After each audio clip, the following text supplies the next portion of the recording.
এই বোর্ডে দেখতে পাচ্ছেন ওভারলোডের সমস্যা কি হয় খারাপ। এই জেনার দুটি প্রথমত শর্ট হলে এই জেনার দুটি শর্টটা দেখে নেবেন শর্ট আছে কি নাই। এই পিনে আইসি 14 নম্বর পিনে কোনো ভোল্ট আসবে না। এই কোনো ভোল্ট আসে তো ওভারলোডে পড়ে যেতে পারে, ওভারলোড দেখাতে পারে।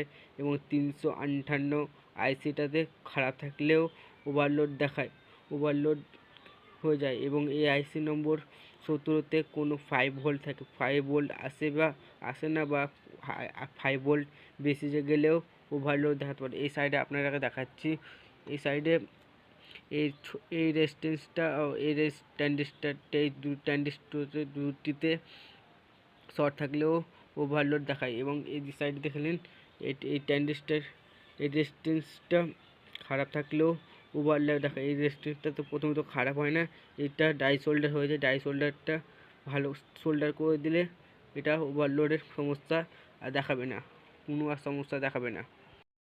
এবার চলে আসি ব্যাটারি লোয়ে। ব্যাটারি লো এই বোর্ডে খুব কমই হয়, তাও দেখিয়ে দিচ্ছি কী থেকে হতে পারে। খুব কমই দেখায়। এই রেজিস্ট্যান্সটা দেখে নেবেন প্রথমত। এই রেজিস্ট্যান্সটা খারাপ হলে ওভারলোড দেখায় ও হাই চার্জ ওভারলোড দেখায় ও ব্যাটারি লোড দেখায়। এবং এই ক্যাপাসিটিগুলো ভালো করে দেখে নেবেন, ক্যাপাসিটি উইক বা খারাপ হয়ে গেলে ওভারলোড বা ব্যাটারি লোড দেখায়। এইটুকুই ওভারলোডের ব্যাটারি লোয়ের